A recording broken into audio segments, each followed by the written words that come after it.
যে আল্লাহ সুবহানাহু ওয়া তাআলা আমাদেরকে আজকের এই সপ্তাহের সেরা দিন জুমার দিন যে আল্লাহ সুবহানাহু ওয়া তাআলা আসার সুযোগ তৌফিক দান করেছেন, এর জন্য শুকরিয়া প্রশংসা অন্তরের অন্তঃস্থল থেকে তার জন্যই আলহামদুলিল্লাহ। সংক্ষিপ্ত দরুদ পেশ করছে আমাদের প্রিয় নবী তার প্রতি, রাহমাতাল লিল আলামিনের প্রতি, সেই মহা মানবের প্রতি, যে নবী আপনাকে আমাকে সুপারিশ করে জান্নাতে নিয়ে যাবেন, তার প্রতি দরুদ সাল্লাল্লাহু আলাইহি ওয়াসাল্লাম। সম্মানিত উপস্থিতি, আজকের জুমার সংক্ষিপ্ত গুরুত্বপূর্ণ আলোচনার বিষয় পর্দা নারীদের এবং বেপর্দা নারীদের অবস্থা কেমন, কোরআন এবং সহিহ হাদিসের আলোকে গুরুত্বপূর্ণ আলোচনা তুলে ধরার চেষ্টা করবে ইনশাআল্লাহ। আমরা গত জুমায় নারীদের ইজ্জত, সম্মান, মর্যাদা ইসলাম কতটুকু দিয়েছে এই বিষয়ে আমরা বলেছি। তো আজকে নারীদের পর্দা সম্পর্কে, আসলে কোথায়, কিভাবে, কখন, কোন জায়গায় পর্দা, কিভাবে কখন করতে হয়, কিভাবে করতে হবে, কখন করতে হবে, এ বিষয়ে নারীদের অবশ্যই আজকের বক্তব্যটা গুরুত্বর সঙ্গে শুনে সে অনুযায়ী আমল করা, তাহলে অবশ্যই অবশ্যই আপনি উপকৃত হবেন ইনশাআল্লাহ। তো সবাইকে উদাত্ত আহ্বান জানাচ্ছি মনোযোগ দিয়ে আলোচনাগুলো শোনার। আর যারা আছেন আমরা সবাই সামনে চলে আসেন, ফাঁকা জায়গা পূরণ করে সামনে আসেন, সামনে বসেন, সবাই নামাজের শুরুতে বসেন আর সামনে ফাঁকা জায়গা পূরণ করেন ইনশাআল্লাহ। পিছনে অনেকে আসে জায়গা পায় না সুন্নতে, তো আপনারা সবাই সামনে চলে আসেন, পিছনে জায়গা খালি থাক ইনশাআল্লাহ। তো বিষয়টা হচ্ছে পর্দা করা, এটা নারী পুরুষ সবার জন্য ফরজ। তো বিশেষ করে নারীদের জন্য এটা আরও ফরজ, কারণ পর্দার মাধ্যমে নারীদের ইজ্জত সম্মান বাড়ে, আর বেপর্দার কারণে নারীদের ইজ্জত সম্মান কমে যায়। আর বেপর্দা নারীদের জন্য কোরআনেও বলা হয়েছে এবং হাদিসে, অসংখ্য হাদিসে বলা হয়েছে তারা জান্নাতে যাবে না। কারণ বেপর্দা হয়ে জীবনযাপন করলে, চলাফেরা করলে শুধু ওই নারী ক্ষতিগ্রস্ত হয় না, ওই নারীকে যত মানুষ দেখবে, যত পুরুষ দেখবে, সবাই কিন্তু গুনাহগার হবে। অথচ নারী একজন, লক্ষ লক্ষ কোটি কোটি মানুষকে নারী তার অর্ধ উলঙ্গ পোশাক পরার কারণে, বেপর্দাভাবে চলাফেরা করার কারণে সে লক্ষ লক্ষ যুবককে, পুরুষকে গুনাহগার করে। ঠিক না বলে? ও ব্যক্তি একা, কিন্তু পাপী বানালো অনেককে, অসংখ্য মানুষকে পাপী বানালো। এজন্য রাসূলুল্লাহ সাল্লাল্লাহু আলাইহি সাল্লাম বলছেন, বনি ইসরাইল জাতিকে ধ্বংস করার পিছনে সবচেয়ে বড় মাধ্যম ছিল এই নারী জাতির ফিতনা। নারী জাতির বিশৃঙ্খলার কারণে, ফিতনার কারণে বনি ইসরাইলদের ভিতরে সর্বপ্রথম যেই ফিতনা, যেই বিপর্যয় সৃষ্টি হয়েছিল, সেটা হচ্ছে নারীদের মাধ্যমে। তাই একটা মানুষের সুস্থ মস্তিষ্ক, সুস্থ ব্রেনকে নষ্ট করে দিতে পারে একজন নারী। একজন নারী পারে একজন পুরুষের চরিত্র হরণ করতে, একজন নারী পারে তার অসংখ্য পুরুষের ইজ্জত, সম্মান, চরিত্রকে নষ্ট করতে। এজন্য আল্লাহ রাসূল সাল্লাল্লাহু আলাইহি সাল্লাম বলছেন, ফাত্তাকুদ দুনিয়া, তোমরা দুনিয়া থেকে বেঁচে থাকো, ওয়াত্তাকুন নিসা, আর নারী থেকে ভয় করো। দেখেন দুইটা বাক্য, তোমরা দুনিয়া থেকে বেঁচে থাকো। কেন? তোমাদেরকে দুনিয়া খালি পিছন দিকে টানবে, দুনিয়ার লোভ, লালসা, মায়া, মমতা এগুলা বৃদ্ধি করে দেওয়ার জন্য মূলত দুনিয়া। এই জন্য দুনিয়া থেকে বাঁচতে বললেন।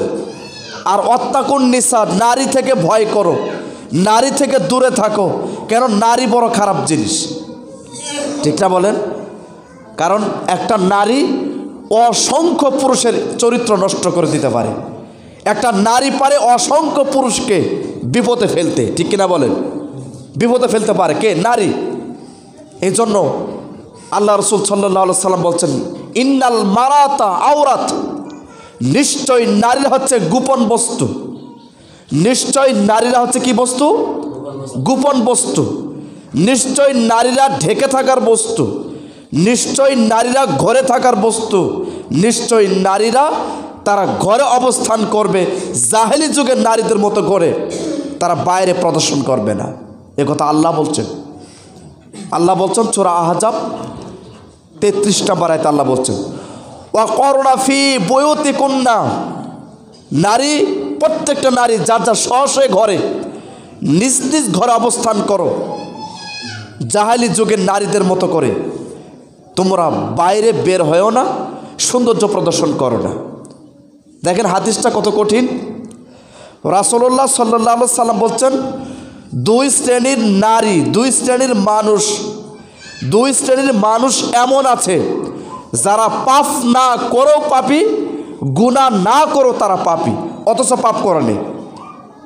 দুই শ্রেণীর মানুষ। তার এক শ্রেণীর মানুষ হচ্ছে ওরাই, যদি কোনো মানুষ একজন আর একজনকে বলে, কোনো পুরুষ, আসো জোয়া খেলি, কি খেলি? জোয়া খেলি।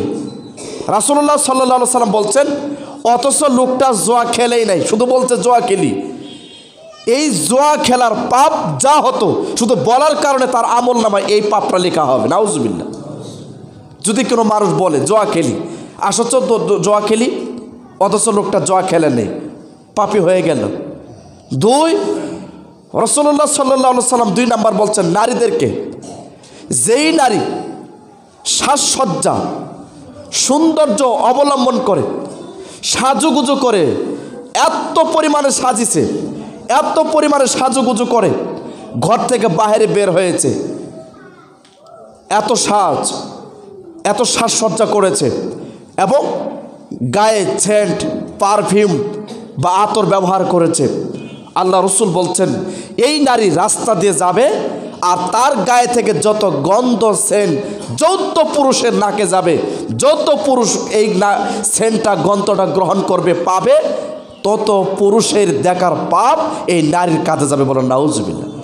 আল্লাহ রসুল এই নারীকে 3টা কঠিন বাক্য বলছেন যে এই নারী হচ্ছে অবৈধ নারী, এই নারী হচ্ছে জেনাকারনী, এই নারী হচ্ছে জেনাকারনী, অথচ নারী জেনা এখনো করেনি, নাউজুবিল্লাহ বলেন।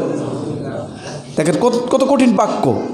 তার মানে আল্লাহ রসুল বলছেন যে এই নারী জেনাকারনী, অবৈধ, এই নারী পাপী, গুনাহগার, অথচ নারী এখন পর্যন্ত ডাইরেক্টলি জেনাই অবৈধ কাজে লিপ্ত হয় নাই, শুধু সাজুগুজু করে, সেন্ট পারফিউম ব্যবহার করে সে রাস্তাতে বের হয়েছে, আর তার শরীরের গন্ধ যত পুরুষের নাকে গিয়েছে। আল্লাহ রসুল এই নারীকে 3 বার বলছেন এই নারী জেনাকারনী, অথচ নারী এখনও জেনা করে নাই, তার মানে পাপ না করেও পাপী, নাউজুবিল্লাহ বলেন। কথা বোঝা গেল? তাহলে এই 2 শ্রেণীর মানুষ পাপ না করেও পাপী। খবরদার, কোনোদিন জোয়া, দাবা, ক্যারাম, লুডো, তাস খেলা যাবে না। আল্লাহ রসুল বলছেন খেলা তো দূরের কথা, যে ব্যক্তি এগুলো স্পর্শ করলো, এগুলো শুধু স্পর্শ করলো, খেলা অনেক দূরের কথা। আল্লাহ রসুল বলছেন সেজন্য তার 2 হাত শুকরের রক্তের ভিতরে রঞ্জিত করলো, চোবালো, নাউজুবিল্লাহ।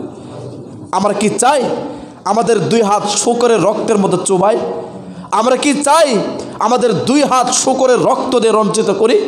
আল্লাহ রসুল বলছে যেগুলো শুধু এই লুডো, দাবা, ক্যারাম, তাস, জোয়া এগুলো যারা স্পর্শ করলো তারা যেন তাদের 2 হাতকে শুকরের রক্তে রঞ্জিত করলো, বলো নাউজুবিল্লাহ।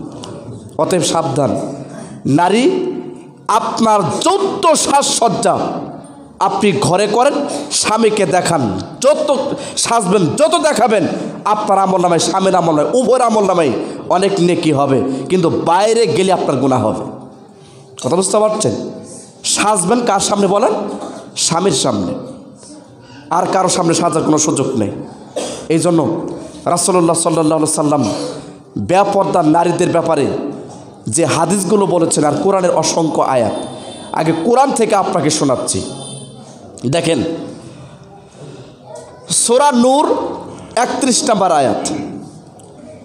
সূরা নূরের 31 নম্বর আয়াতে আল্লাহ নিজে বলছেন, প্রত্যেকটা নারী যখন রাস্তা দিয়ে হাঁটবে তখন যেন তার দৃষ্টি নিচু রাখে। বোঝা গেল? প্রত্যেকটা নারী যখন রাস্তা দিয়ে হাঁটবে, আর হাদিস আল্লাহ রসুল বলছেন কোনো নারী রাস্তার মাঝখান দিয়ে হাঁটতে পারবে না। নারী হাঁটবে রাস্তার এক পাশ দিয়ে। কোন পাশ দিয়ে? এক পাশ দিয়ে হাঁটবে, মাঝখানে হাঁটতে পারবে না। নারী রাস্তার এক সাইড দিয়ে যাবে, চক্ষু নিম্নগামী নিচু করে রাখবে, কোনো পুরুষের দিকে তাকানো যাবে না। 3 নম্বর আল্লাহ বলছেন এই নারী যেন তার লজ্জাস্থানের হেফাজত করে। কথা বুঝতে পারছেন? 30 নম্বর আয়াতে পুরুষদের কথা বলছেন, আর 31 নম্বর আয়াতে কাদের কথা বললেন? নারীদের ব্যাপারে, নারীদের ব্যাপারে বললেন। তাহলে রাস্তার এক সাইডে হাঁটতে হবে নারীদের, চোখ নিম্নগামী রাখতে হবে, নিচে রাখতে হবে। 3, এই নারীদের লজ্জাস্থান হেফাজত করতে হবে, কন্ট্রোল করতে হবে। স্বামী ছাড়া পৃথিবীর আর কারো সাথে এই নারীর দেহ উপভোগ করার সুযোগ ইসলাম দেয়নি, কোরআন দেয়নি, হাদিস দেয়নি। অতএব আল্লাহ নিজে বলছেন প্রত্যেকটা নারী তার ইজ্জত সম্মান লজ্জাস্থানের হেফাজত যেন করে, কন্ট্রোল করে। এটা কোরআনের আয়াত। তার মানে সুন্নাত না ফরজ? জোরে বলেন, বলেন ফরজ না ফরজ? এরপরে দেখেন সূরা নূরের 60 নম্বর আয়াতে আবার আল্লাহ কি বললেন?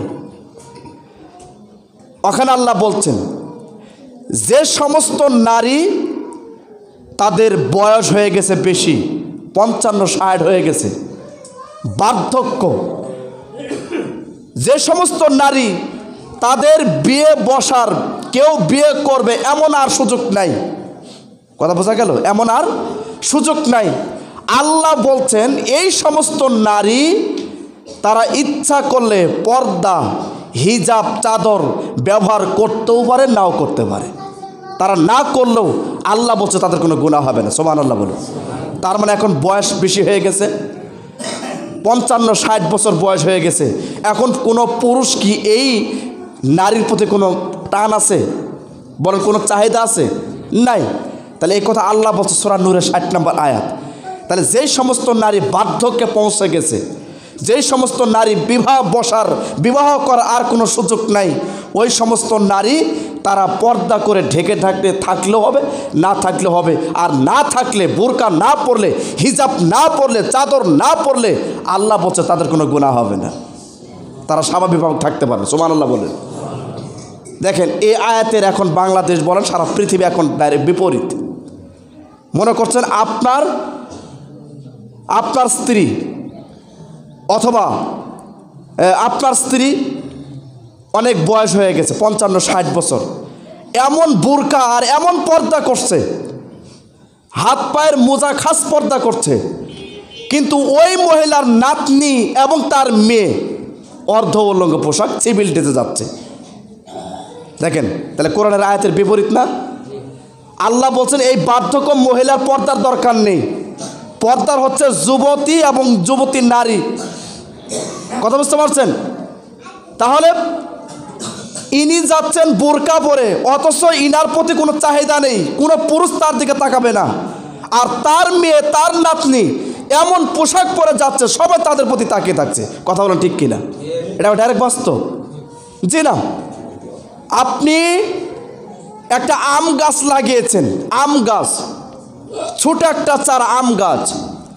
এখন এই ছোট গাছ রক্ষা করতে হলে ছাগল থেকে আপনাকে কি দিতে হবে? জোরে বলেন। ঘেরাও দিতে হবে না? বলেন কি দিতে হবে? ঘেরাও দিতে হবে। যখন আম গাছটা বড় হয়ে যাবে আর যখন আম ধরবে তখন ঘেরাও লাগবে? জোরে বলেন। তখন আর ঘেরাও লাগবে না, তখন শত চেষ্টা করে কোনো ছাগল গরু খেতে পারবে না। তার মানে ছাগল থেকে গাছটাকে বাঁচাতে হলে ছোট থেকে যেই চারা গাছটা আপনি লাগিয়েছেন সেই গাছে আপনাকে বেড়া দিতে হবে, আর গাছটা বড় হয়ে গেছে সেই গাছে বেড়া দিলে হবে? জোর বলেন হবে? আমরা বাস্তবে আজকে তাই করছি। অথচ আপনার স্ত্রী 60 বছর বয়স, আপনার স্ত্রী খাস পর্দা, কিন্তু ওই মহিলার মেয়ে এবং তার নাতনি অর্ধ উলঙ্গ পোশাক পরে রাস্তায় হাঁটছে, তার সাথে যাচ্ছে, অথচ পোশাক পর্দা করতে বলছেন এই নারীকে, আর এই নারীকে আল্লাহ ছাড় দিয়েছেন। সুবহানাল্লাহ বলেন, দেখেন ঠিক না? আর ছোট গাছ যদি আপনি বেড়া না দেন, ঘেরাও না দেন, যে কোনো সময় কে খাবে? জোরে বলেন। ছাগল গরু খেয়ে ফেলবে না? তার মানে আপনার মেয়ে, আপনার নাতিন যদি পর্দা ছাড়া রাস্তা ঘাটে হাসে, হাটে মাঝে স্কুল কলেজে বিশ্ববিদ্যালয়ে যায়, তাহলে যে কোনো সময় বকেটাটা খেয়ে ফেলবে, ঠিক কিনা বলেন? যে কোনো সময় আপনার মেয়েকে, আপনার নাতনিকে বকেটাটা ধর্ষণ করবে, করার চেষ্টা করবে। এটাই বাস্তব, এটাই বাস্তবতা। সম্মানিত উপস্থিতি, তারপরে দেখেন সূরা আহজাব 59 নম্বর আয়াত। 59 নম্বর আয়াতে আল্লাহ বলছেন, হে মুহাম্মদ সাল্লাল্লাহু আলাইহি সাল্লাম, আপনার স্ত্রীদেরকে বলেন, আপনার কন্যাদেরকে বলেন, পৃথিবীর প্রত্যেকটা মুমিন নারীদেরকে বলেন, তারা যেন মাথা থেকে বুক পর্যন্ত বড় মোটা চাদরের উড়না অথবা চাদর তারা যেন মাথা থেকে বুক পর্যন্ত ঢাকে, তাহলে তাদেরকে সহজে বোঝা যাবে, চেনা যাবে, এবং কিয়ামত পর্যন্ত কোনো মানুষ তাদেরকে উত্ত্যক্ত করতে পারবে না, ইফটিজিং করতে পারবে না। সুবহানাল্লাহ। এটা সূরা আহজাব 59 নম্বর আয়াত। দেখেন, তাহলে আল্লাহ বলছেন মাথা থেকে বুক পর্যন্ত মোটা কাপড়, জর্জেট না, মোটা কাপড় পর্দা করতে হবে, মাথা ঢাকতে হবে, বুক ঢাকতে হবে, পেট সব কিছু ঢাকতে হবে। এটা আল্লাহ নিজে বলছেন, নবীকে বলছেন জানাই দেন, আপনার স্ত্রীদেরকে বলেন, আপনার কন্যাদেরকে বলেন, প্রত্যেকটা মুমিন নারীদেরকে বলে দেন, তারা যেন মাথা থেকে বুক পর্যন্ত মোটা কাপড় দিয়ে তাদের দেহকে আবৃত করে নেয়, ঢেকে নেয়, যার ফলে সহজে তাদেরকে চেনা হবে, কেউ তাদেরকে ইফটিজিং করতে পারবে না। চিন্তা করছেন?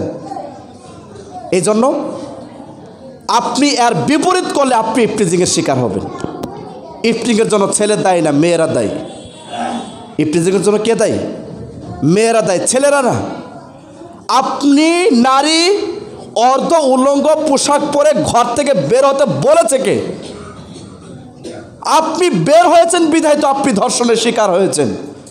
যদি পর্দা করে বের হতেন, আল্লাহর বিধান মেনে বের হতেন, জীবনে আপনি কোনোদিন অপমান, অপদস্থ, লাঞ্ছিত হতেন না, যেহেতু আল্লাহর বিধান আপনি মানেন নাই। তাহলে কোরআনে এতগুলো আয়াত, এরপর আল্লাহ সুবহানাহু ওয়া তাআলা অন্যত্রে বলছেন, সেটা কি? প্রত্যেকটা নারী তার স্বামীর জন্য জীবন সঙ্গিনী হিসেবে এই জন্য আল্লাহ তৈরি করছেন, তারা একে অপরের কাছ থেকে যেন শান্তি পায়। সুবহানাল্লাহ বলেন।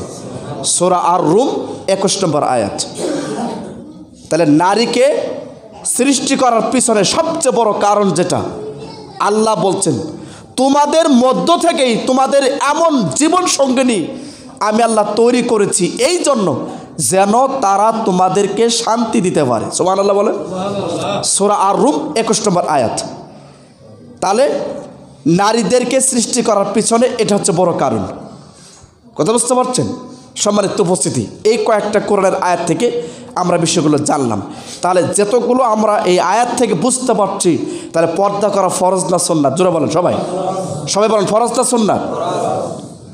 যারা বার্ধক্য পৌঁছে গেছে তাদের জন্য ফরজ, তার যুবক যুবতী বলেন, যুবতীদের জন্য ফরজ, যুবকদের জন্য পর্দা করা ফরজ। আমাদের পুরুষ কেমনে করবে? নাভি থেকে টাকটু পর্যন্ত, টাকটুর উপরে পর্যন্ত পর্দা করবেন। আটো সাটো স্কিন টাইট পোশাক পরা যাবে না, পোশাক পরতে হবে ঢিলা ঢালা শালীনতা অনুযায়ী। কথা বুঝতে পারছেন? কোনো পুরুষ টাকটুর নিচে পড়তে পারবেন না, টাকটু থেকে মানে নাভি থেকে টাকটুর উপর পর্যন্ত পোশাক পরতে হবে।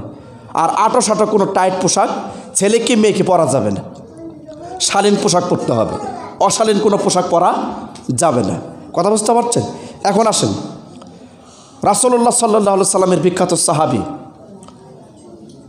দেখেন নারীদের কিভাবে পর্দা। আব্দুল্লাহ ইবনে মাসউদ রাদিয়াল্লাহু তাআলা আনহু বলেন, রাসূল সাল্লাল্লাহু আলাইহি সাল্লাম বলছেন, কোনো নারী আর একটা নারীর সাথে একই বাথরুমে গোসল করতে পারবে না। মনোযোগ দিয়ে শুনেন, দেখেন নারীদের পর্দা কত কঠিন। কোনো নারী আর একটা নারী তার গায়ের সঙ্গে গা লাগাতে পারবে না, কোনো নারী আরেকটা নারীর কোনো অঙ্গ প্রত্যঙ্গে গুপ্তাঙ্গে দৃষ্টি দিতে পারবে না। কোনো নারী আর একটা নারী একই বাথরুমে গোসল করতে পারবে না। কেন পারবে না? হাদিস দেখেন কত কঠিন। আল্লাহ রসুল বলছেন কেন পারবে না? এই জন্য যে একটা নারী আর একটা নারী একই বাথরুমে অর্ধ উলঙ্গ হয়ে গোসল করলো, গুপ্তাঙ্গের দিক তাকালো, তার অঙ্গ প্রত্যঙ্গগুলো দেখলো, এই নারী রাতে আবার যে কোনো সময় যে কোনো সুযোগে তার স্বামীর সাথে কোনো দিন না কোনো দিন গল্প করতে পারে। দেখেন ইসলাম কত কঠিন জিনিস। যে কোনো দিন কোনো না কোনো সময় এই নারী তার স্বামীর সঙ্গে একই বিছানায় শুয়ে আছে, গল্প করতে পারে, অমুক অমুক তার সঙ্গে আমি গোসল করেছি, তার অঙ্গ প্রত্যঙ্গ দেখেছি, স্পর্শ করেছি, এগুলা তার স্বামীর সঙ্গে গল্প করবে। কি করবে বলেন? গল্প করবে। আল্লাহ রসুল বলছেন তখন ওই নারী তার স্বামী অন্তর চক্ষু দিয়ে এগুলা উপলব্ধি করবে। বলেন নাউজুবিল্লাহ। দেখেন কত কঠিন নারী, দেখেন পর্দা কি কঠিন। কোনো দিন এই কাজ করা যাবে না, একা গোসল করতে হবে, কোনো নারী আপনার গায়ে হাত দিতে পারবে না। তাহলে এই হাদিস থেকে আপনি যেটা জানলেন, এই স্বামী অন্তর্চক্ষু দিয়ে ওগুলো উপলব্ধি করবে, তাহলে ওই নারীর অঙ্গ এই বলেন, তাহলে তার অন্তরের জানা হলো কিনা বলেন? কিসের জানা হলো? অন্তরের জানা হয়ে বলো নাউজুবিল্লাহ। তাহলে এই হাদিস থেকে যেটা জানলেন, এখন বলেন বিয়ে অনুষ্ঠানে গায়ে হলুদ এই হাদিস থেকে হালাল না হারাম? বলেন সবাই বলেন। আমাদের মুসলমানরা বিয়েতে আজকে গায়ে হলুদ নামে যে অনুষ্ঠানটা চালু করছে, এটা সম্পূর্ণ নিকৃষ্ট জঘন্য একটা প্রথা। ইসলামে গায়ে হলুদ বলে কিছু নেই। যেখানে একটা নারী আর একটা নারী গায়ের অঙ্গ প্রত্যঙ্গে হাত দিতে পারবে না, গুপ্তাঙ্গের প্রতি দৃষ্টি দিতে পারবে না, একই বাথরুমে গোসল করতে পারবে না, সেখানে গায়ে হলুদ কিভাবে আপনার জন্য বৈধ হয়? কোনো দিন হতে পারে না। একদম হারাম, নিকৃষ্ট একটা প্রথা হচ্ছে গায়ে হলুদ। গায়ে হলুদ কে কে গোসল করায়? এই মেয়ের সমস্ত বান্ধবীরা, তার ভাবি, খালাতো, মামাতো, ফুফাতো বোন, ঠিক কিনা বলেন? তারাই হলুদ দিয়ে গায়ে এগুলো হাত দিয়ে তারা বিভিন্ন হলুদ মেখে দেয়, হলুদ মেখে দেয়। অথচ আল্লাহ রসুল বলছেন কোনো পুরুষ এবং কোনো নারী, বর এবং কনে, তাদের গোসল করাবে মা, চাচি, খালা, দাদি, নানি। আলহামদুলিল্লাহ বলেন। এছাড়া কেউ এদের গায়ে হাত দিতে পারবে না। বলেন কোনো মা, কোনো খালা, কোনো চাচি, জেঠি তার স্বামীর সঙ্গে গল্প করবে? বলেন তার অঙ্গ প্রত্যঙ্গ নিয়ে গল্প করবে? জি না। আর এই খালাতো, মামাতো, ফুফাতো বোন, তার বান্ধবী আর একটা বন্ধুর সঙ্গে গল্প করবে, ঠিক কিনা বলেন? তাহলে ইসলাম কত সূক্ষ্ম জিনিস, চিন্তা করেন। অতএব কোনো দিন এইভাবে বিয়ের অনুষ্ঠানকে কেন্দ্র করে গায়ে হলুদ সম্পূর্ণ হারাম, নিকৃষ্ট কাজ করা যাবে না। অথচ গায়ে হলুদ ব্যবহার করা এটা হচ্ছে সুন্নাত, এটা হচ্ছে সুন্নাত। ছেলেও মুখেও গায়ে হলুদ সময় মানে হলুদ ব্যবহার করবে, এটাই সুন্নাত।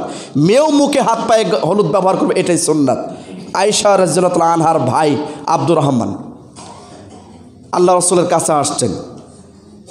আল্লাহ রসুল তার পরনের লঙ্গির একটা অংশে হলুদ দাগ দেখতে পাইলেন। বুঝেন কি দেখতে পাইলেন? হলুদের দাগ দেখতে পাইলেন। আল্লাহ রসুল বলছেন, আব্দুর রহমান, যে আল্লাহ নবী, নিশ্চয় মনে হয় তোমার বিবাহ হয়েছে সদ্য। যে আল্লাহ রসুল, আমি কালকেই বিবাহ করেছি। আল্লাহ রসুল কেমনে বুঝলেন? যে তোমার পরনের লঙ্গি ওখানে একটু হলুদের দাগ আছে, আর বিয়ের সময় হলুদ ব্যবহার করা এটা বর এবং কনের জন্য বৈধ। সুবহানাল্লাহ। চিন্তা করছেন? হলুদ ব্যবহার করেন, কোনো সমস্যা নাই। মা, চাচি, খালা, দাদি, নানি এগুলা করবে। কোনো খালাতো, ফুফাতো, মামাতো, বান্ধবী কোনো দিন এই নারীর গায়ে হাত দিতে পারবে না।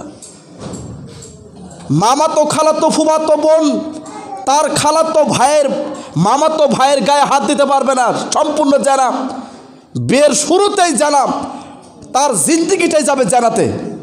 অতএব সাবধান। এরপরে দেখেন দ্বিতীয় নাম্বার হাদিস, রাসূলুল্লাহ সাল্লাল্লাহু আলাইহি সাল্লাম তারপরে বলছেন, একই নারী আর একটা নারী একই কাঁথার নিচে, একই ল্যাপের নিচে ঘুমাতে পারবে না। সাবধান। আল্লাহ রসুল বলছেন একই পুরুষ একই কাঁথার নিচে ঘুমাতে পারবে না, যদি ঘুমায় খুব সতর্ক সাবধান করে। এটা পর্দা, এটা পর্দার লঙ্ঘন হয়। এই জন্য আল্লাহ রসুল সাল্লাল্লাহু সাল্লাম বলছেন, বাচ্চার বয়স যখন হয় 7 তখন নামাজের কলা কৌশল শিখিয়ে দাও, যখন বাচ্চার বয়স 10 বিছানা আলাদা করে দাও। এখন সে সবই বোঝে, ঠিক কিনা বলেন? আল্লাহ রসুলের হাদিস আবু দাউদ।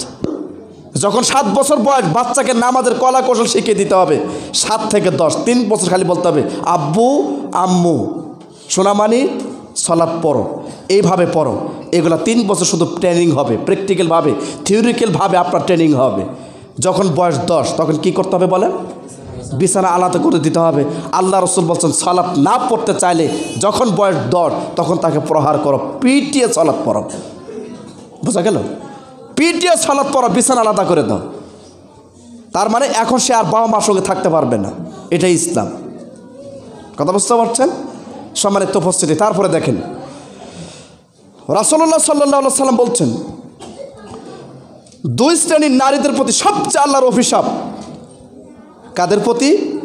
ওই সমস্ত নারীর প্রতি যেই নারী ভুরু প্লাক করে, চুল কেটে ছোট করে, দাঁত কেটে ছিন্ন করে, নাক ছিন্ন করে, এই নারীর প্রতি আল্লাহর অভিশাপ। নাউজুবিল্লাহ বলেন। মুরব্বীরা বুঝছেন তো আপনারা? হয়তো আপনারা অত বুঝবেন না। ভুরু প্লাক করে তার মানে ভুরু কেটে চিকন করে রাখে, দেখছেন কোনো দিন? 2, যেই নারী চুল কেটে ছোট করে রাখে, মানে সে বল খেলোয়াড় হবে। কথা বুঝতে পারছেন? আল্লাহ রসুল বলছেন, নারীদের সৌন্দর্য হচ্ছে চুল আর দাঁত। কোনো নারীর চুল লম্বা হলে আর দাঁত সুন্দর থাকলে বিয়ে হয়ে যাবে, দ্রুত বিয়ে হবে। আর যদি কোনো নারী চুলই না থাকে আর দাঁতই যদি কালো থাকে, তাহলে নারী বিয়ে হতে খুব কঠিন হবে। অথচ নারী সৌন্দর্য 2টা। আর অসংখ্য নারী চুল কাটতে কাটতে কাটতে কাটতে এমনভাবে ছোট করে রাখছে, মনে হয় নাইজেরিয়ার ফুটবল খেলোয়াড়। কথা বুঝতে পারছেন? ও বল খেলোয়াড় হবে। জি না, চুল যত লম্বা হবে মেয়েদের তত সৌন্দর্য। কথা বুঝতে পারছেন? আল্লাহ রাসূলের স্ত্রী আয়েশা রাদিয়াল্লাহু আনহা, তিনি রাতে ঘুমালে চুল বেনি করে রাখতেন। তার মানে চুল লম্বা ছিল না ছোট ছিল বলেন? 3টা ভাঁজ করে রাখতেন, 3টা 2টা এরকমভাবে বর্ণনা আসছে, বেনি করে রাখতেন। কথা বুঝতে পারছেন? এটি সৌন্দর্য। তাহলে আল্লাহ রসুল বলছেন, যারা ভ্রু প্লাক করে, চুল কেটে ছোট করে এবং শরীরে উল্কি তৈরি করে, উল্কি বোঝেন? বিভিন্ন প্রাণী, বিভিন্ন ছবি, ট্যাটু, এগুলা শরীরে আর্ট করে ব্যবহার করে। আসেন এরকম মেয়েরা?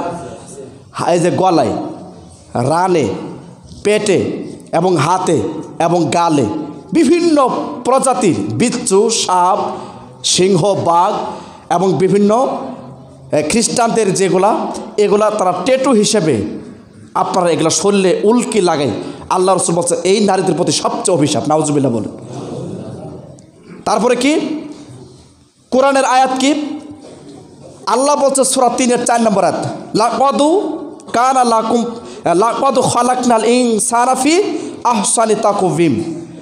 যারা ভুরু চিকন করে রাখে, তারা মনে করছে আমার যে ভুরুটা আল্লাহ দিয়েছেন এটা ভালো না, ভালো দেখা যাচ্ছে না, একটু কেটে চিকন করে রাখে।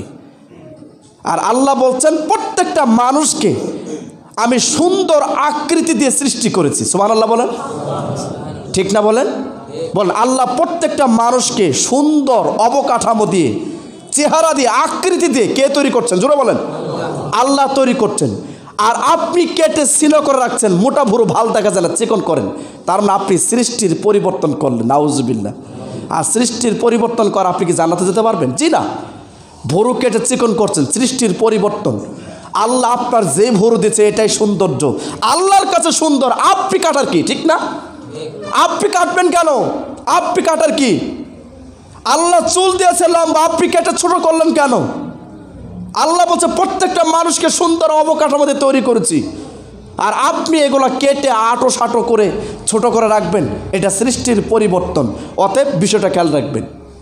3 নম্বর হাদিস, রাসূলুল্লাহ সাল্লাল্লাহু সাল্লামের বিখ্যাত সাহাবী আব্দুল্লাহ ইবনে ওমর রাদিয়াল্লাহু তাআলা আনহু বলেন, রাসূল সাল্লাল্লাহু সাল্লাম বলেছেন, সালাসাতুন লা ইয়াদখুলুল জান্নাতা, 3 শ্রেণীর মানুষ জান্নাতে যাবে না। শুনুন, 3 শ্রেণীর মানুষ জান্নাতে যাবে না। আল্লাহর রাসূল বলছেন 3 শ্রেণীর মানুষ জান্নাতে যাবে না। 1, আল আকুবিল ওয়ালিদাহি, পিতা মাতার অবাধ্যকারী সন্তান জান্নাতে যাবে না। 2, আর দায়ুস কখনো জান্নাতে যাবে না। 3, অর রিজালাতুন নিসা, পুরুষের বেশধারী নারী। যেই নারী পুরুষ হতে চায়, যেই নারী পুরুষের বেশ ধরে, যেই নারী পুরুষের সব কিছু ব্যবহার করে, এই 3 শ্রেণীর মানুষ জান্নাতে যাবে না। জোরে বলেন নাউজুবিল্লাহ। এটা নাসাই গ্রন্থের হাদিস, সহিহ আত-তারগিবের 2070 নম্বর হাদিস। আবার শুনেন, তাহলে কয় শ্রেণীর মানুষ জান্নাতে যাবে না? 3 শ্রেণীর। তার 1 নাম্বার কে? যারা পিতামাতার অবাধ্যকারী সন্তান। 2, দায়ুস কে? দায়ুস মানে প্রত্যেকটা পরিবারের যিনি প্রধান, স্বামী হচ্ছে দায়ুস। তার মানে দায়ুস উনি, আর দায়ুস আল্লাহ জি রাহলাকা বাচ্চা। দায়ুস হচ্ছে উনি যে তার পরিবারকে খারাপ কাজ করার জন্য, অবৈধ জেনা ব্যভিচার করার জন্য বাবা হয়ে আরো সহযোগিতা করে, এই হচ্ছে দায়ুস। আর এ কোনোদিন জান্নাতে যাবে না। নাউজুবিল্লাহ। আসেন এরকম বাবা, এরকম মা নেই? অসংখ্য বাবা মা যে তার বাচ্চাকে, তার মেয়েকে খারাপ কাজ করার জন্য আর বাবা হয়ে, মা হয়ে সহযোগিতা করে, এই হচ্ছে দায়ুস, এ জান্নাতে যাবে না। 2, 3 নাম্বার অর রিজালাতুন নিসা, পুরুষের বেশধারী নারী। মনোযোগ দিয়ে শুনেন, পুরুষের বেশধারী নারী, যেই নারী পুরুষের বেশ ধারণ করে, যেই নারী পুরুষের জুতা, স্যান্ডেল, প্যান্ট, পায়জামা, শার্ট, গেঞ্জি পুরুষের ব্যবহার করা, এগুলো যদি কোনো নারী পরে, এই নারী জান্নাতে যাবে না। বলেন নাউজুবিল্লাহ। এই নারী জান্নাতে যাবে না। সহিহ তারগিব 2070 নম্বর হাদিস, মনে রাখবেন। এ হচ্ছে 3 শ্রেণীর মানুষ জান্নাতে যাবে না। তাহলে অসংখ্য আজকে নারী পুরুষের জিন্সের প্যান্ট নারীরা পরছে, নাউজুবিল্লাহ বলেন। পুরুষের টি শার্ট, গেঞ্জি নারীরা পরছে, পরে না বলেন কি নাই? পুরুষের শার্ট পরে, সেই শার্ট নারী গায়ে দেয়, নাউজুবিল্লাহ বলেন। সম্মানিত উপস্থিতি, অতএব বিষয়টা খেয়াল রাখবেন। তারপরে 4 নম্বর হাদিস, রাসূলুল্লাহ সাল্লাল্লাহু আলাইহি সাল্লাম তার বিখ্যাত সাহাবী আব্দুল্লাহ ইবনে আব্বাস রাদিয়াল্লাহু তাআলা আনহু বলেন, আল্লাহ রসুল যখন জান্নাত জাহান্নাম মেরাজে গিয়ে দেখলেন, তিনি জান্নাতের ভিতরে লক্ষ্য করে দেখলেন জান্নাতে অধিকাংশ যাদের সংখ্যা, এরা দরিদ্র মুমিন গরিব মানুষ, এরাই জান্নাতে সবচেয়ে ভরপুর। 2 নাম্বার বাক্যে আল্লাহ রসুল বলছেন যে আমি ইত্তলাতু ফিন্নার, জাহান্নামের প্রতি লক্ষ্য করলাম, ফারাইতু আকসারা আহলিহা নিসা, জাহান্নামে যাদেরকে আমি বেশি বেশি দেখতে পাইছি তারা হচ্ছে অধিকাংশই নারী, অর্থাৎ জাহান্নামে শুধু নারী আর নারী। নাউজুবিল্লাহ বলেন। সহিহ মুসলিমের হাদিস। কেন জাহান্নামী? হাদিস শুনেন, আবু হুরায়রা রাদিয়াল্লাহু তাআলা আনহু বলেন, রাসূল সাল্লাল্লাহু আলাইহি সাল্লাম বলছেন, সিনফানে মিন আহলিন নার, 2 শ্রেণীর মানুষ জাহান্নামে যাবে, আমি নবী তাদেরকে এখনো দেখি নাই। শুনুন, 2 শ্রেণীর মানুষ জাহান্নামে যাবে, আল্লাহর রাসূল সাল্লাল্লাহু আলাইহি সাল্লাম বলছেন আমি তাদেরকে এখনো দেখি নাই, অথচ তারা জাহান্নামে যাবে। 1 নাম্বার হচ্ছে ওরাই যাদের হাতে গরুর নেজের মতো লাঠি থাকে, হকি স্টিক থাকে, ছোট লাঠি থাকে, এই লাঠি দিয়ে, গরুর লেজের মতো লাঠি, এই লাঠি দিয়ে যারা গরিব, ফকির, মিসকিন, অসহায়, দরিদ্র, এদেরকে যারা রাত দিন 24 ঘন্টা আঘাত করে মারে, পিটাই, এরা জাহান্নামে যাবে। জোরে বলেন নাউজুবিল্লাহ। আছেন আমাদের সমাজে গরিব, মিসকিন, ফকির, অসহায়, দরিদ্র, এদেরকে এমনিতেই মারে, এমনিতে গালিগালাজ করে, এমনিতে আঘাত করে, তাদের বাড়ি ঘর লুটতারাজ করে নেয়, তাদের জায়গা জমিন দখল করে নেয়। আছে কিনা জোরে বলেন? অতএব এরা জাহান্নামে যাবে, আমাদের নবী বলছেন যাবে।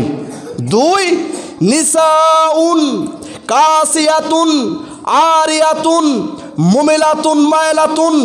1450 বছর আগে আল্লাহ রসুল বলে গিয়েছেন 5টা বাক্য, নারীরা পোশাক পরে থাকবে, এরপরও উলঙ্গ, এরা পরপুরুষের প্রতি আকৃষ্ট হবে, অনেক পরপুরুষ এই নারীদের প্রতি ঝুঁকে যাবে, এই নারী জাহান্নামে যাবে। তাদের শাস্তি হচ্ছে 2টা। 1, তাদের মাথাটা হবে বক্তি উটের কুজের মতো, এমন লম্বা, উটের কুজের মতো হবে তাদের মাথা। আল্লাহ রসুল বলছেন নারীরা পোশাক পরে আছে, পরে থাকবে, এর পরে উলঙ্গ, এই নারী জাহান্নামে তো যাবেই যাবে, জান্নাতের গন্ধ কোনোদিন এই নারী পাবে না। শুনুন, আল্লাহ রসুল বলছেন এই নারী জাহান্নামে তো যাবেই যাবে, জান্নাতে তো যেতে পারবেই না। জান্নাতের গন্ধ সেন 1 মাস দূরে থেকে পাওয়া যায়, এই গন্ধ সেন পর্যন্ত এই নারীরা পাবে না। জুড়ে বলেন নাউজুবিল্লাহ। সহিহ মুসলিমের হাদিস। তার মানে যেই নারী আটো সাটো স্কিন টাইট প্যান্ট পরেছে, যেই নারী আটো সাটো স্কিন টাইট জর্জের লাইলনের পোশাক পরেছে, রেশমি কাপড়ের পোশাক পরেছে, এই নারী আল্লাহ রসুল বলছেন পোশাক পরে আছে তারপর উলঙ্গ। তার মানে এমন বিশ্রী পোশাক পরেছে, বাইরে থেকেই বোঝা যাচ্ছে নারী কি পরেছে, বাইরে থেকে বোঝা যাচ্ছে তার নারীর সমস্ত দেহের অবকাঠামো বাইরে থেকে প্রকাশ পায়, বাইরে থেকে বোঝা যায়। এই সমস্ত পোশাককেই আল্লাহ রসুল বলছেন উলঙ্গ পোশাক। জোরে বলেন নাউজুবিল্লাহ। বলেন আমাদের সমাজে এই পোশাকে এখন বেশি চলছে না? জোরে বলেন। বিশেষ করে ঢাকাতে যান, স্কুল কলেজ বিশ্ববিদ্যালয়ের মেয়েরা, আজকে কলেজের মানে ভার্সিটির মেয়েরা, প্রায় অধিকাংশ মেয়েরাই আজকে এরকম উচ্ছৃঙ্খল পোশাক পরছে। আপনি যমুনা ফিউচার পার্কে আসেন, এরপর আপনার বসুন্ধরাতে আসেন, বিভিন্ন জায়গাতে আজকে এমন নারী দেখতে পাবেন যে ওদেরকে দেখলে নারী মনে হয় না, নারী মনে হয় না। চুল কালার করছে লাল, মনে হয় বানরের চুল। নাউজুবিল্লাহ বলেন। চুলটা হচ্ছে লাল, জিন্সের প্যান্ট আর একটা গেঞ্জি, কোনো ওড়না নেই। নাউজুবিল্লাহ বলেন। এই নারী কি জান্নাতে যেতে পারবে?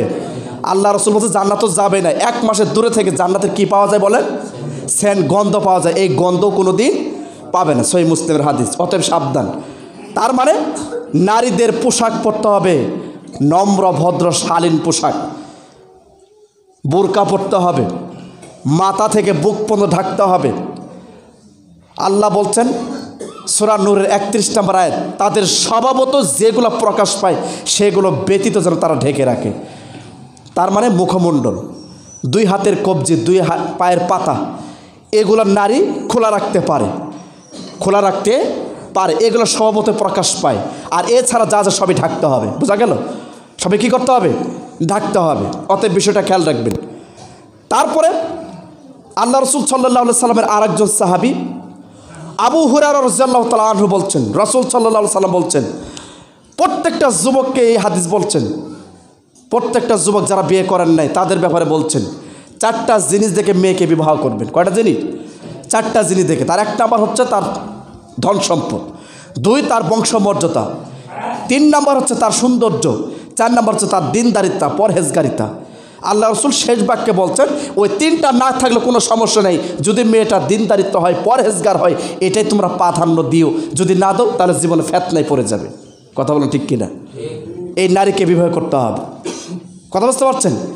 আপনি শুধু নারীর ধন সম্পদ দেখলেন, বংশমত দেখলেন, আর সৌন্দর্য দেখছেন, দিনদারিত্ব কিছুই নেই। বলেন দিনদারি কিছুই নেই। তাহলে আল্লাহ রসুল যেহেতু বলছেন ওই মেয়েকে বিবাহ করার কারণে যে কোনো সময়, যে কোনো দিন এই ছেলে কিসে পড়বে বলেন? ফেতনায় পড়বে, বিপদে পড়ে যাবে, বিপদে পড়বে। আর দিনদারিত্ব মেয়েকে আল্লাহ রসুল প্রাধান্য দিতে বলছেন। কথা বুঝতে পারছেন? সে কম খাবে, কম পরিধান করবে, ইবাদত করবে বেশি। ঠিক কিনা বলে? সে বেশি বেশি পেতে চাইবে না, সে বেশি বেশি নিবে না, সে বেশি বেশি খাইবে না। স্বামীর অল্প ইনকামের মধ্যে সে সন্তুষ্ট থাকবে। কেন? সে হচ্ছে পরহেজগার মেয়ে। ঠিক কিনা বলেন? আর এমন মেয়েকে বিবাহ করছেন, তার বাবা হচ্ছে সবচেয়ে বড় ধনী, সে জীবনটাই ধনীর মধ্যে কাটিয়েছে, রিল্যাক্সে কাটিয়েছে। এখন ও যদি তার স্বামীর ঘরে আসে আর ওই রকম যদি না পায়, বলেন বিপদ হবে কিনা? বলেন বিপদ হবে না? ঝগড়া বাজবে, মারামারি হয়ে বিপদ হবে, আসবে, যেহেতু আল্লাহ রসুল বলছেন। অতএব সাবধান। তারপরে শুনুন, নারীদের পর্দার আর একটা বড় মাধ্যম। আল্লাহ রসুল সাল্লাল্লাহু আলাইহি ওয়াসাল্লামের কাছে এসে বলছেন একজন সাহাবী, ইয়া রাসূলুল্লাহ, নারীদের ব্যাপারে দেবরকে আপনি কি মনে করেন? বলেন দেবরের ব্যাপারে আপনি কি বলবেন? আল্লাহ রসুল তখন একটা শব্দ বলেছেন, হামুল মাউত। শোনো, দেবর হচ্ছে মৃত্যু সমতুল্য। নাউজুবিল্লাহ বলেন। কত কঠিন বাক্য। দেবর কার সমতুল্য? মৃত্যু সমতুল্য। তার মানে প্রত্যেকটা ভাবি, প্রত্যেকটা মা, প্রত্যেকটা বোন দেবর থেকে সাবধান থাকতে হবে। আল্লাহ রসুল বলছেন, মৃত্যুকে, মরণকে যতটা ভয় করো তার চেয়ে বেশি ভয় করতে হবে দেবরকে। দেবর বড় খারাপ জিনিস, ঠিক কিনা বলেন? দেবর বড় খারাপ জিনিস। দেবর কাজই হচ্ছে ভাবির সর্বনাশ করা, দেবর কাজ হচ্ছে ভাবির ইজ্জত সম্মান নষ্ট করা। এটা হচ্ছে দেবরের কাজ। প্রয়োজন ছাড়া দেবর সঙ্গে কথা বলা যাবে না, প্রয়োজন ছাড়া দেবরকে ঘরে ডাকা যাবে না। আল্লাহ রসুলের হাদিস হচ্ছে পর্দার আড়াল থেকে সব হবে, দূরে থেকে হবে। কথা বুঝতে পারছেন? বেড়াল আউল থেকে, দরজার আড়াল থেকে আপনার এইগুলো কাজ করতে হবে। যদি আপনার স্বামী বিদেশ থাকে, বাসায় দেবর থাকে, তাহলে পর্দা মেনটেন করে চলতে হবে। প্রয়োজন ছাড়া দেবর সঙ্গে কথা বলা যাবে না, কারণ মৃত্যুর চাইতে বেশি ভয় করতে হবে কাকে? জোরে বলেন, দেবরকে। এটা আল্লাহ রসুলের বক্তব্য। অতএব এটা একটা পর্দা। তারপরে মেয়েদের আর একটা পর্দা কি? উচ্চস্বরে কোনোদিন কথা বলতে পারবেন না। যা বলতে হবে খুব নম্রতার সাথে।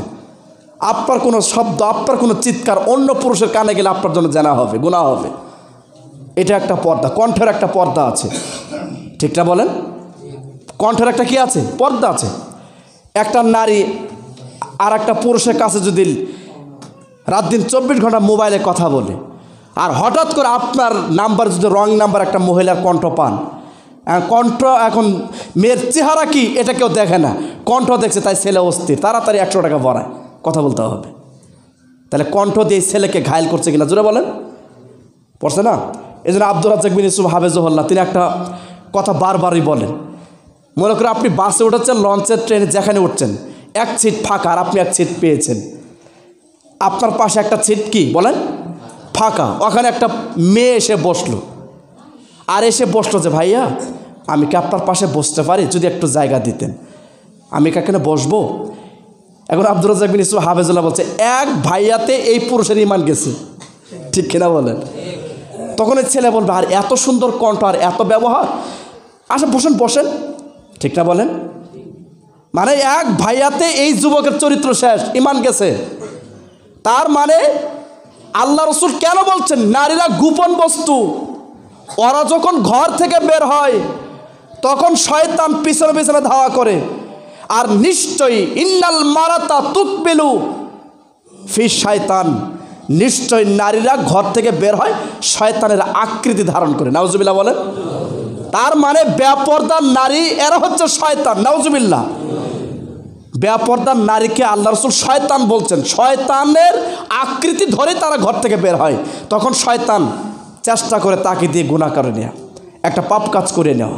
কথা বুঝতে পারছেন? এই জন্য নারীদের এটা একটা পর্দা, বিষয়টা খেয়াল রাখবেন। আলোচনা শেষ কথা কি? শাড়ি পরা হয়তো আপনারা সবাই জানেন। বলেন শাড়ি আর ছোট ব্লাউজ কাদের নীতি বলেন তো? হিন্দুদের। আলহামদুলিল্লাহ। বলেন কাদের? শাড়ি পরা, ছোট ব্লাউজ পরা, এটা কাদের নীতি না? মুসলমানদের নীতি না। ইসলামের ইতিহাস পড়েন, হাদিস পড়েন, কোরআন পড়েন, প্রত্যেকটা নবী, রাসূল, সাহাবী, তাদের স্ত্রী, মা বোন, সালফি সালিহীন, সমস্ত আলেম ওলামাদের স্ত্রী যত আছে, তাদের প্রত্যেকেই যে ইসলামিক পোশাক সেটা ওটাই পরতে হবে। সেটা কি দেখেন? ছোট ব্লাউজ, শাড়ি, এটা হারাম না, কিন্তু কাদের নীতি বলেন? হিন্দুদের নীতি। ছোট ব্লাউজ, শাড়ি পরা হিন্দুদের নিয়ম, ওদের নীতি, ওরা পরবে। কথা বুঝতে পারছেন? হিন্দুদের যতই মেয়ে কোটিপতি হোক না কেন, 4 গজ, 2 গজ, 2.5 গজ, 3 গজের কাপড় ছাড়া কোনোদিন জামা পরবে না। তার মানে পিঠ আর পেট যা আছে সব দেখাচ্ছে, ঠিক কিনা বলেন? এটা হিন্দুদের নীতি। আর ওদের কাজই হচ্ছে মুসলমানদের ঈমান চরিত্র কী করা বলেন? নষ্ট করে দেওয়া। হাদিস শুনেন, আল্লাহ রসুল সাহাবীরা নিজেরা অভিযোগ করছেন, ইয়া রাসূলুল্লাহ, আমরা বিভিন্ন বাজারে যাই, তখন ইহুদি নাসারা মুশরিকদের মেয়েরা আমাদের বাজারের ভিতরে ঢোকে, তখন আমাদের চরিত্র ঠিক থাকে না, নষ্ট হয়ে যায়। আমাদের উপায় কি? সুবহানাল্লাহ বলেন, ঠিক না বলেন? দেখেন আল্লাহ রসুল পদ্ধতি শিখিয়ে দিয়েছেন। যখন বাইরে গিয়ে দেখবে কোন একটা মেয়ে তোমার অন্তরে গেঁথে গেল, কোন একটা মেয়েকে দেখে তোমার ভালো লাগছে, অন্তরে গেঁথে গেছে, সঙ্গে সঙ্গে তুমি তোমার বাড়িতে গিয়ে তোমার স্ত্রীর সঙ্গে মিলনে লিপ্ত হও, তাহলে তোমার অন্তরে কুবাসনা আল্লাহ দূর করে দিবেন। দেখছেন? এটাই মেডিসিন, এটাই ওষুধ। তোমার অন্তরে একটা নারী পছন্দ হয়ে গেছে, গেঁথে গেছে, রাস্তাঘাটে চলছে, তো সাহাবীদেরকে আল্লাহ রাসূল এই নির্দেশ দিলেন, সঙ্গে সঙ্গে বাড়িতে যাও, গিয়ে তুমি তোমার স্ত্রীর সঙ্গে মিশো।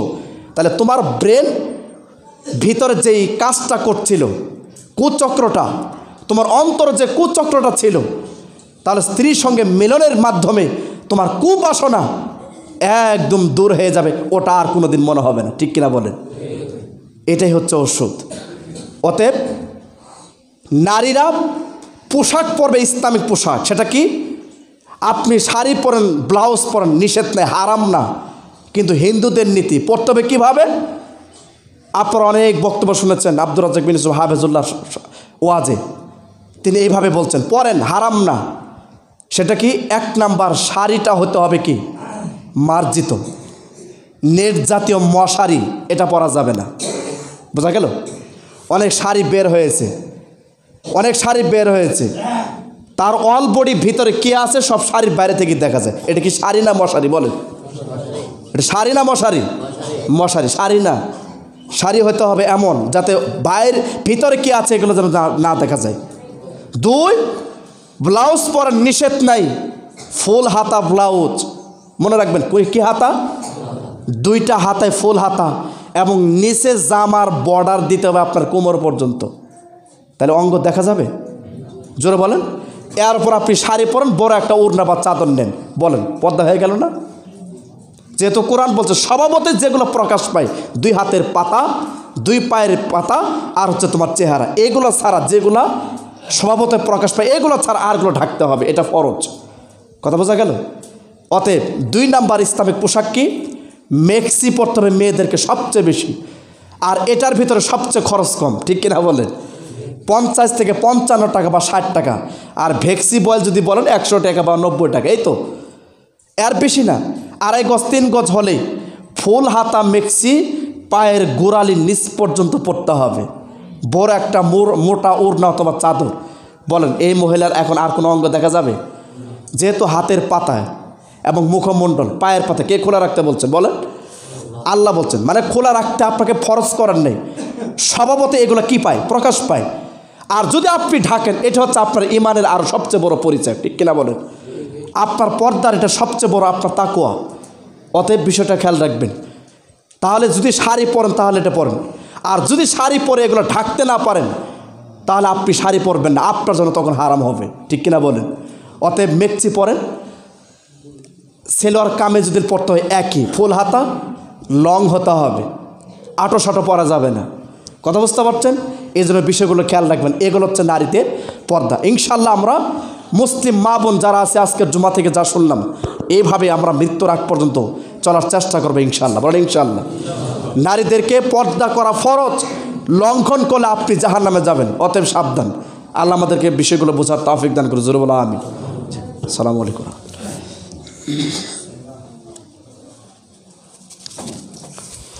আলহামদুলিল্লাহ ওয়াহদা সালাতু ওয়াসসালামু আলা মান লা নবী বা'দা।